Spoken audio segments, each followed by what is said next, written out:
This is the story of how the Housing Act of 1949 launched urban renewal, a program that promised every American a decent home. But it ended up destroying more homes than it ever built, displacing 3 million people, and gutting the hearts of cities that have never fully recovered. The Housing Act of 1949 sounded noble. President Harry Truman stood before the nation and declared a goal of ensuring a suitable home and decent living environment for all Americans. Title I of the Housing Act authorized $1 billion in loans. Cities lined up for their share. And then the bulldozers came. What followed over the next 25 years was one of the most sweeping and systematic destructions of American neighborhoods ever carried out by a Democratic government. Over $13 billion in federal grants flowed to more than 1,200 cities, and in those cities, officials used that money to flatten entire communities, block by block. They called it urban renewal. The novelist James Baldwin had a different name for it. He called it Negro Removal. The numbers tell a devastating story. Between 1950 and 1980, roughly 1.5 million Americans were displaced by urban renewal projects alone. And when you add the federally funded highway programs that often worked in tandem, including the Federal Highway Act of 1956, that number climbs to 3 million. 2/3 of the displaced were African American, in a country where black people made up just 12% of the population. They were 5 times more likely to lose their homes than anyone else. More than 1,600 projects out of 2,500 total were directed specifically at black neighborhoods. Nearly 40,000 businesses were wiped out, and between 1.25% of the people forced out ended up in housing that was worse than what they had left, paying higher rent for the privilege. Here's what this actually looked like on the ground. Start in Boston, the West End. It was home to 23 different ethnic groups, one of the most diverse neighborhoods in the entire country, working class, tight-knit, alive. A young Leonard Nimoy grew up there. The Vilna Shul synagogue still stood, with the double hand symbol above its ark that would one day inspire the Vulcan salute on Star Trek. But outsiders looked at the West End and saw a slum, and the city made sure that perception stuck. Boston stopped collecting garbage in the neighborhood. They stopped cleaning the streets, they let it fall apart, then pointed at the mess as justification for tearing it all down. They even distributed comic books to public school children, encouraging residents to view their own neighborhood as blight. On April 25, 1958, the eviction letters arrived. Over the next 2 years, 48 acres and 2,500 buildings were systematically razed. 12,000 people gone. A photographer assigned to document the supposed slum conditions could not find any.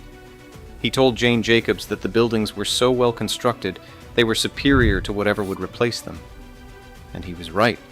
15 years after demolition began, the only thing built on that land was 6 luxury apartment towers, not a single unit the former residents could afford. 40% of those displaced later showed signs of severe long-term grief. As one of them put it, it's just like a plant. When you tear up the roots, it dies.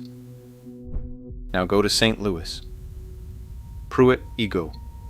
33 towers, 11 stories each, nearly 3,000 apartments, designed by Minoru Yamasaki, who would later design the World Trade Center.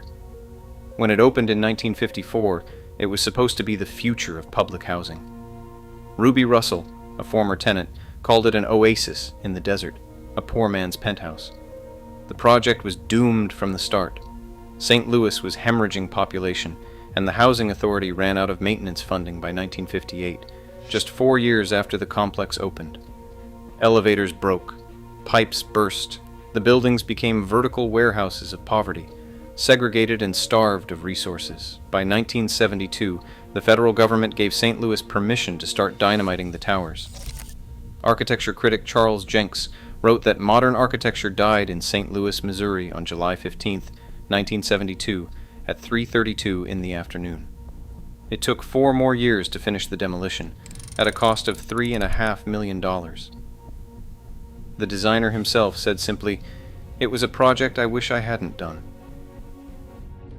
In Pittsburgh, the Hill District, a thriving black neighborhood and cultural center, was demolished to build a sports arena. 8,000 residents displaced.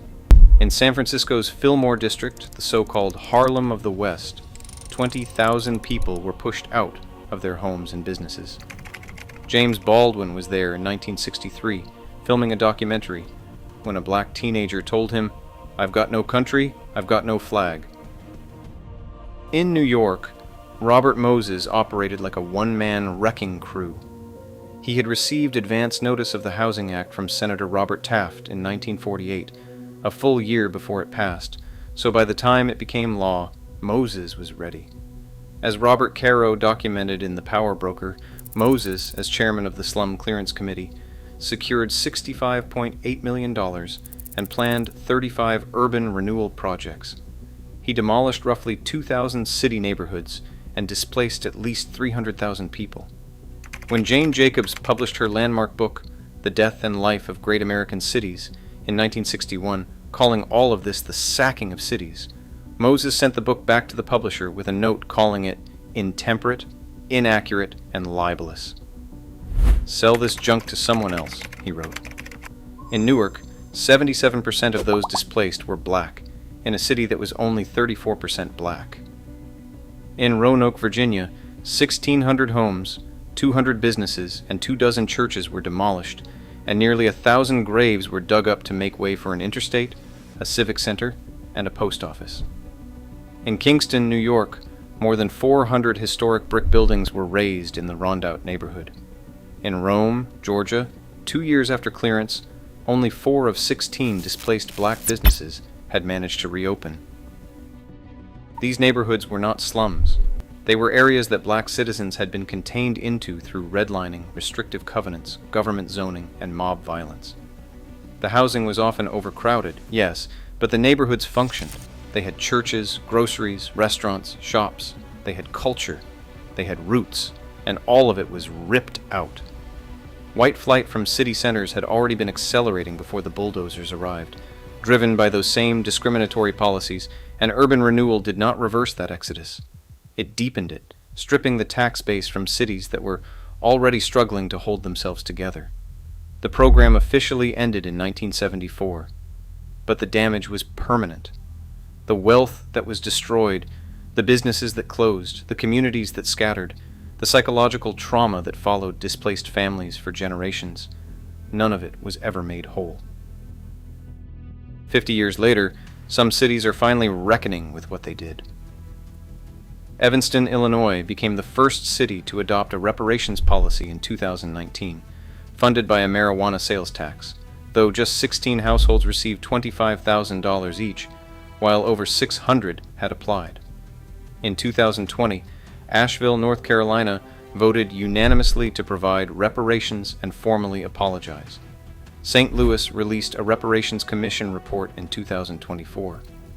Roanoke is currently developing an urban renewal apology, and in 2015, the head of the Boston Redevelopment Authority officially apologized for destroying the West End more than half a century after the bulldozers left. As of late 2024, at least 40 localities across the country have established reparations initiatives, and within the next few years, that number could reach 100.